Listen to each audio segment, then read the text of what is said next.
was suffocatingly silent, save for the sharp clink of her wine glass hitting the table. I stood frozen, her words slicing through me like a blade. My ex never said no. That's a real man. Her eyes, cold and defiant, locked onto mine, daring me to react.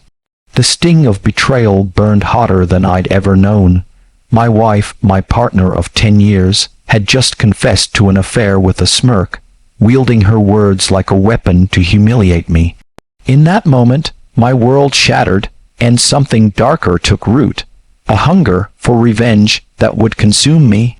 The suitcase sat by the door, packed with her clothes, her perfume, her life with me. I didn't hesitate. "Get out," I said, my voice low, steady, but trembling with rage.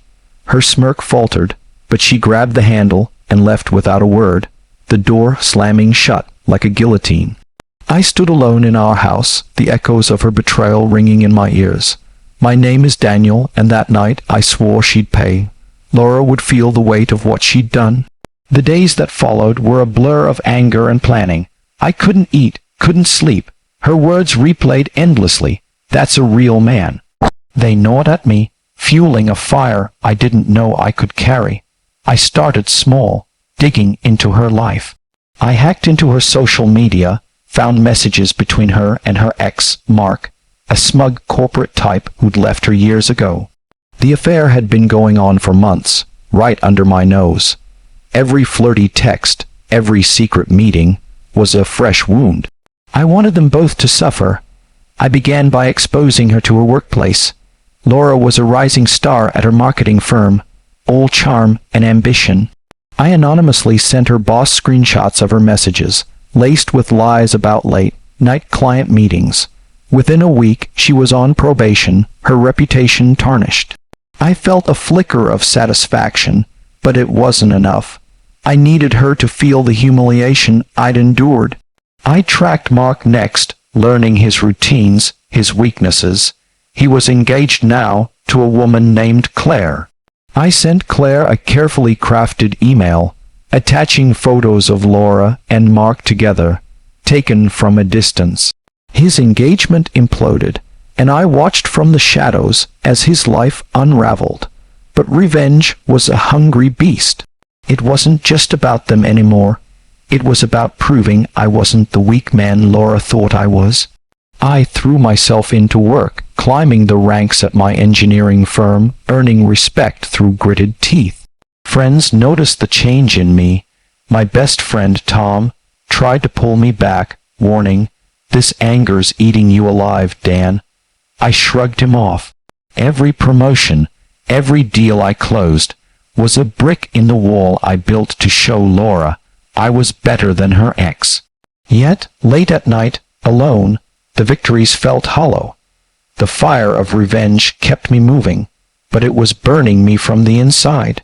I saw Laura once, 6 months later, at a coffee shop. She looked tired, her spark dimmed. For a moment, I wanted to scream at her, to demand why she'd thrown us away. Instead, I walked away, my heart pounding with unresolved fury. The need for revenge was a chain around my neck, heavy but familiar. I couldn't stop now. I had to finish what I'd started. I began planning something bigger, something that would hit them both where it hurt most, their futures. I found out Laura was pitching a major campaign to save her job. I knew the client, an old colleague.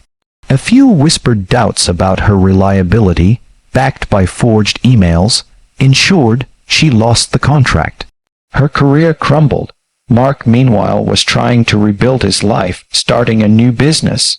I tipped off a competitor about his financial troubles, and they swooped in, undercutting him until his venture collapsed. Each move felt like a step toward justice, but the weight of my obsession grew heavier.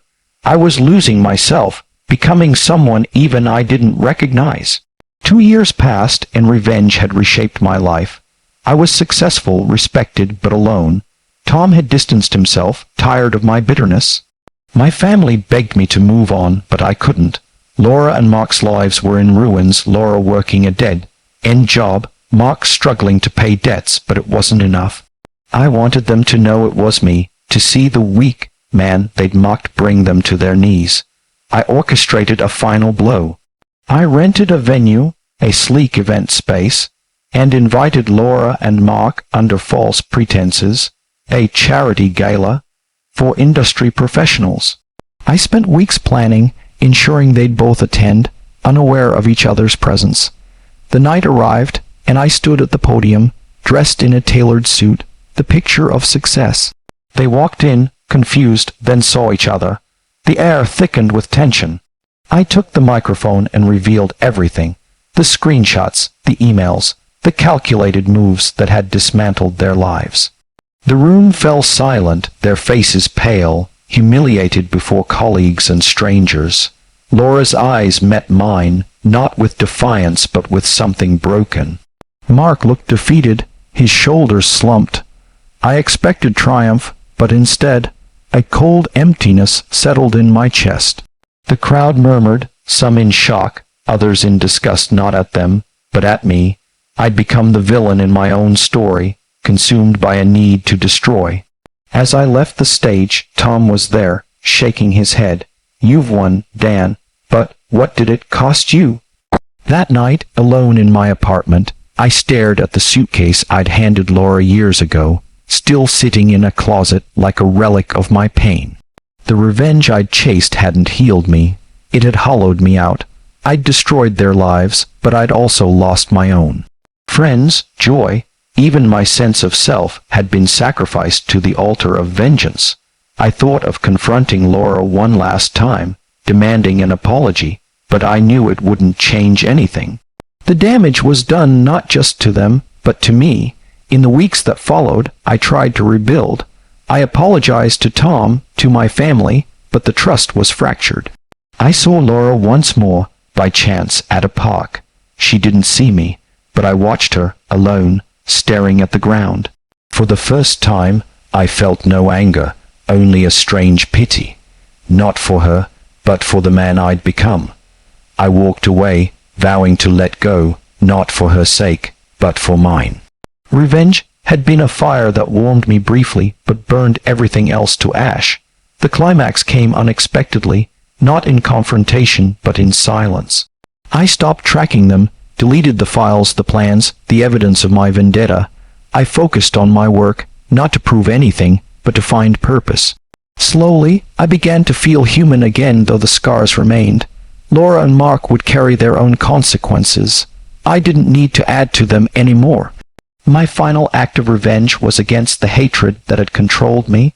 I let it go. Moral of the story: revenge may wound your enemies, but it carves a deeper scar in your own soul.